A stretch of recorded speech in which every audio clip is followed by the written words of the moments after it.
I've been challenged with technology this week. So Leo and I have changed positions, got a different view of the garden. Jamal, he changed positions. We changed equipment using a different camera. We even changed the weather. Yesterday it was sunny, today it's rainy. I don't think I changed the message though. If you had the opportunity to watch that video in the garden, you will have seen portrayals of the Jesus that I was introduced to at the moment of my baptism. At this point in my faith journey, that video offers a stark contrast with the Jesus that I've come to know since the moment of my baptism.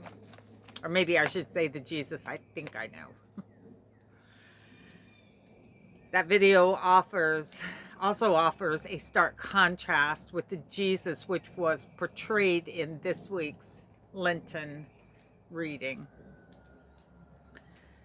The traditional reading for the fourth week of our Lenten journey is commonly referred to as the cleansing of the temple.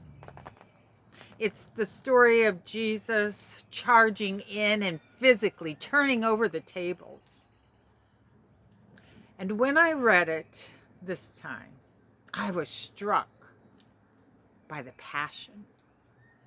Or dare I say, I was struck by the violence. The cleansing of the temple is a story which is found in all four of the Gospels. The version suggested for this week comes from the Gospel of John, chapter 2, verses 13 through 22. In John's version of the story, Jesus is traveling to the temple in Jerusalem early in his ministry.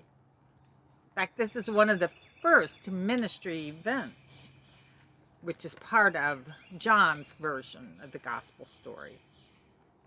So early in his ministry, Jesus and the disciples are traveling to Jerusalem to celebrate the Passover feast. And when they get there, things are not the way that Jesus believes that things should be. The religious folks are using their power to take advantage of the lowly, the poor, the lost, the least.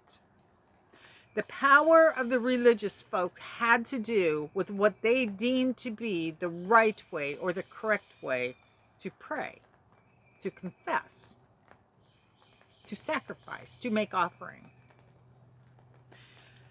In their way of thinking, one had to bring the proper offering, the right kind of offering.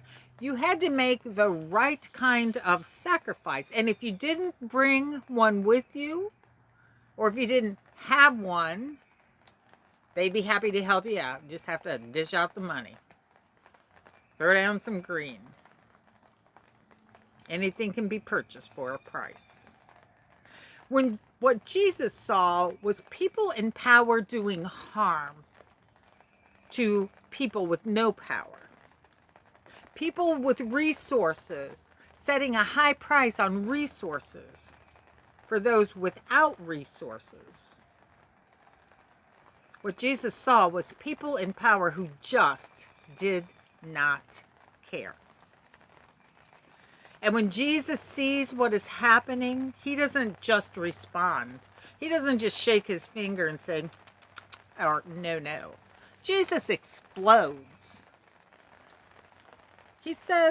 He makes it very clear, I imagine in a very loud voice, we don't do things this way. This is God's house. We do things different here. And then he goes on and takes a whip made out of leather straps and uses it to cause chaos, confusion, a stampede. People and animals are running everywhere. And Jesus is knocking over the tables, throwing the money around, yelling, screaming.